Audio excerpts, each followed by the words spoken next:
ভোটের ফল বেরোতেই হামলা এবং এই অভিযোগে একজন তৃণমূল নেতাকে ইতিমধ্যেই গ্রেপ্তার করা হয়েছে। জলপাইগুড়ির ঘটনা, জলপাইগুড়িতে পঞ্চায়েত সদস্যের স্বামীকে গ্রেপ্তার করা হয়েছে। এখনো খোঁজ নেই তৃণমূলের পরাজিত প্রার্থী কৃষ্ণ দাস। তৃণমূল নেতার ঘনিষ্ঠ আনসার আলীকে গ্রেপ্তার করা হয়েছে।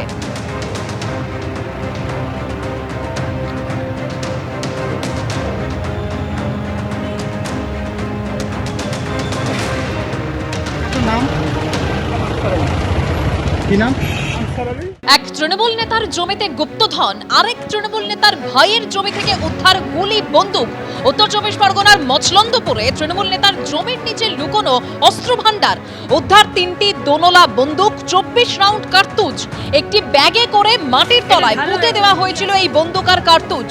বুধবারই তৃণমূল নেতার ভাই সুজিত সাহার বাড়ি থেকে 27 লক্ষ টাকা উদ্ধার হয়। আগেই সুজিত সাহার বাড়ি থেকে উদ্ধার হয়েছিল 660 রাউন্ড গুলি।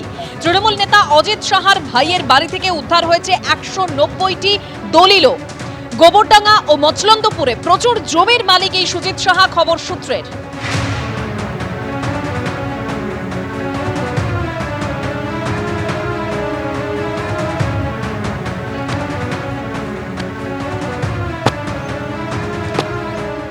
এবার মচলন্দপুর বাদুরিয়া তৃণমূল পুরপ্রধান দীপঙ্কর ভট্টাচার্য, তিনি মাটির নিচে 5 বস্তা ভর্তি টাকা, যার পরিমাণ 2,24,00,000 টাকা, এবং সেই পরিমাণ টাকা উদ্ধারের কয়েকদিন যেতে না যেতে তার থেকে বেশি দূর নয় বা প্রায় 15 কিলোমিটার দূরেই এই মচলন্দপুরের শক্তিনগর এলাকা, যেখানে মচলন্দপুর 1 নম্বর গ্রাম পঞ্চায়েতের এর মধ্যে পড়ে এবং উত্তর চব্বিশ পরগনা জেলা পরিষদের কর্মাধ্যক্ষ অজিত শাহ এবং সুজিত শাহ ইতিমধ্যেই গোবরডাঙ্গা থানার পুলিশের হাতে গ্রেপ্তার হয়েছে এবং তাদের কাছ থেকে প্রায় 660 রাউন্ড গুলি উদ্ধার হয়।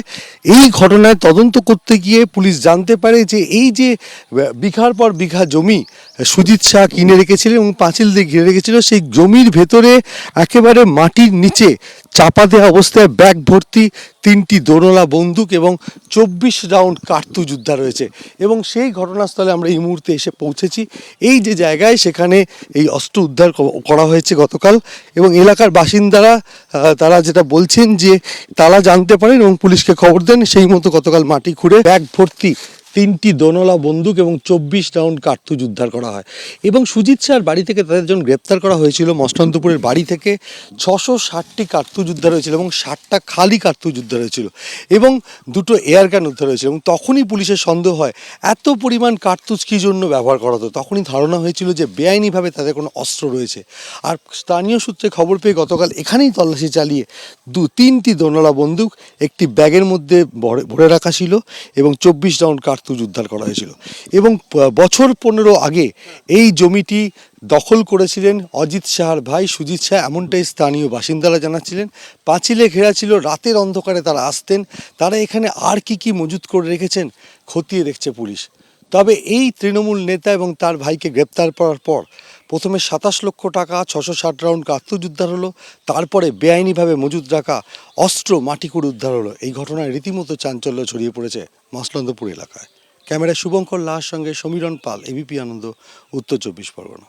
এবিপি আনন্দ, এগিয়ে থাকে, এগিয়ে রাখে।